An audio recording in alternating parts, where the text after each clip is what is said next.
Hi, this is Ben Proco, and I'm going to go over the Brick House Adventure Race and cover a little bit of Adventure Racing 101.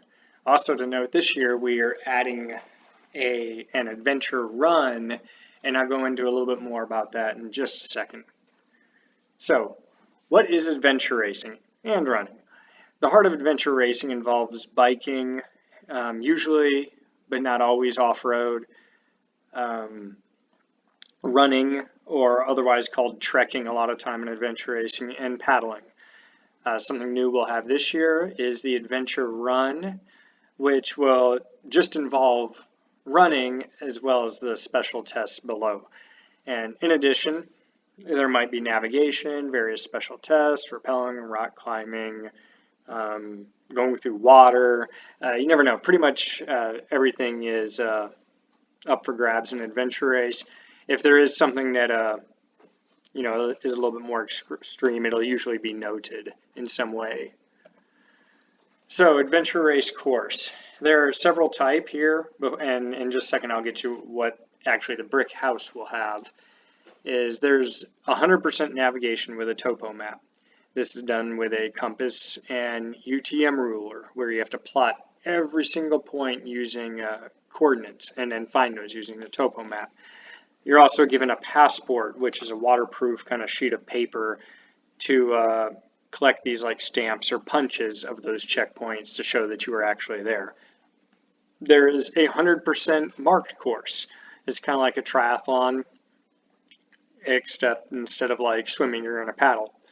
And it'll also have special tests. Sometimes there is a map, sometimes there is not a map. Our Dirt in Your Shoe Do uses a little bit more of this format, where the course is mostly marked, or sorry, Dirt in Your Shoe Adventure Race, which is part of our kind of duathlon event that weekend. We usually have that in February, but that one is more of a marked course. Then there are pre-marked maps, which would kind of be you have some navigation, but again, they're already marked, so you don't really need the UTM ruler. And then there's just a hybrid of everything above. Sometimes they'll have navigation, and you might go to a marked course. So pretty much just everywhere and everything in between there. All right, equipment. For most of these races, you don't need a ton of stuff. There's things that make life easier, but just the basics of everything, you don't need a ton of things. Even when you're getting into longer expedition style. Those might have other things, but I'll just go with what you need kind of more for our race. Essentially trail shoes or shoes. Trail shoes are usually the best, but I remember for, at least almost a decade, I was just using my regular running shoes. There's just some spots, like if you're on some wet stuff or soft stuff, it sometimes gets trail shoes just a little bit more beneficial. A bike, usually a mountain bike is what you want, but I'll give you a list of some other bikes that will work, and a helmet for it.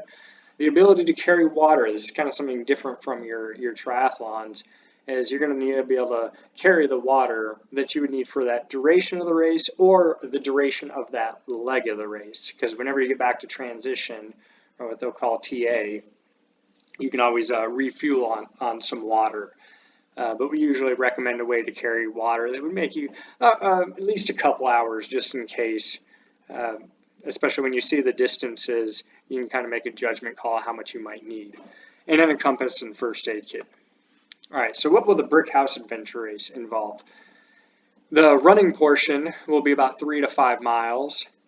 Now, if you are doing the adventure run, you're going to be doing more than 3 to 5 miles, because you're also going to be getting several of the bike checkpoints, maybe even some of the paddling. We're kind of just see how the course plays out for that, but you're going to have a lot more with the adventure run if that's your only thing. Neat thing about this, most time, unless otherwise noted, you get to choose your route, which is kind of cool. You can choose a more technical, shorter route, or you might see there's a longer route, but it's super easy. So again, that's kind of how our race works. You really don't even need a compass, but I do recommend, if you're newer, just to have one. It can help you out when it's like just a little bit of a question on maybe which trail is this or which way is that going. Biking. Our trails are fairly easier. You'll have lots of easy options. There are more technical trails out at the ranch, But we have those marked, we have them color coded for you, so you can decide if you want to take the more technical trail, that's fine. Or you can stick, most of them can be done on the easy or even the Jeep roads. Best option is still using a mountain bike, but a hybrid, cyclocross, gravel bike, those will all work fine for this event. Paddling is just about 1 to 2 miles of paddling. The course is super easy, the lake. You can pretty much find anything anywhere on it just because that's how easy the lake is. And we have kayaks and canoes available for rent at a pretty reasonable price. It's honestly, if I even had a canoe, I'd probably just rent one anyways, just because for $30 I'd rather save that, not even have to load that on my vehicle and just have it right there at the start for you. And then there's special tests. It could be filling a bucket, stacking blocks, a little extra run leg of some kind, or just anything like that. I do personally with my races, I try to include a special test that is more on the mental side, your thinking, and one that's a little bit more on the physical side. Just to let you know, everyone has made it through all the special tests we've done. They've all made it fine. They've never had an issue with that. And, even all the checkpoints. Everyone has gotten every checkpoint they have set to go out for. We've had some younger teams come through, some teams that had 8, 9, 10-year-olds with them, and they decided just go for a few checkpoints. They didn't want to go and try to go get all of them, and that's fine.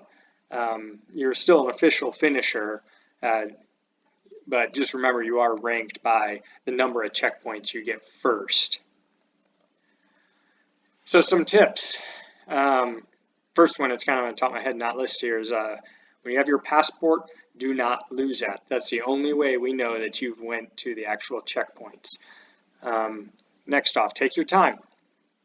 You want to go as fast as you can, but going in the wrong direction fast is not really a good thing. Communicate with your teammate. Let them know how you're feeling. I see a lot of people, like the stronger runner will just be running along, and the other person struggling behind. Let's say you're going up a steep hill for some reason, help that person out. This is a team sport. You help one another out, because the sooner your teammate finishes, the sooner you finish. And then on the paddle, the person on the back is the one who has the steering power. They're the one that kind of controls the direction, the way the kayak or canoe goes.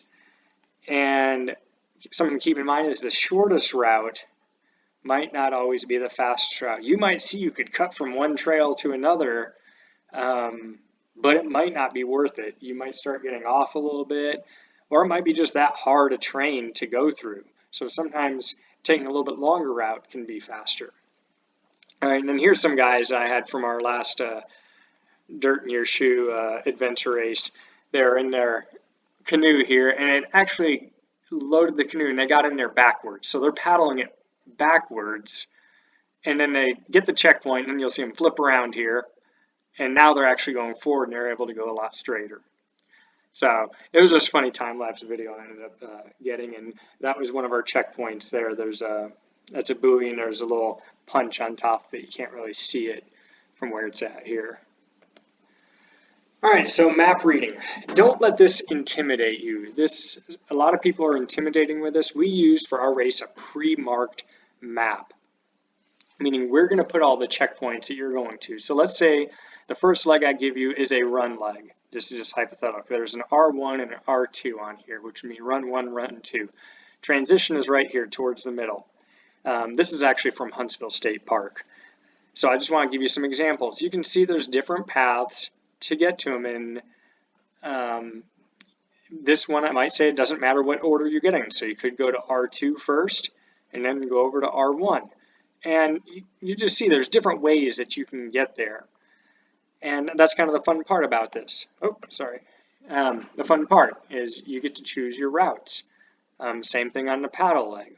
You can choose, do you want to go to P1 first or P2 first? Now, maybe on the bike leg, I might say, okay, you need to get B1 and B2. You have to get them in order, and that could be because I want to keep the flow, all the bikes going the same direction so you won't risk a head-on collision. That's not always the case, but it just could be one of those times where say, hey, we might say, get these checkpoints in order just because it's going to make the course a little bit safer. But you can see if this is pretty much how our checkpoints are.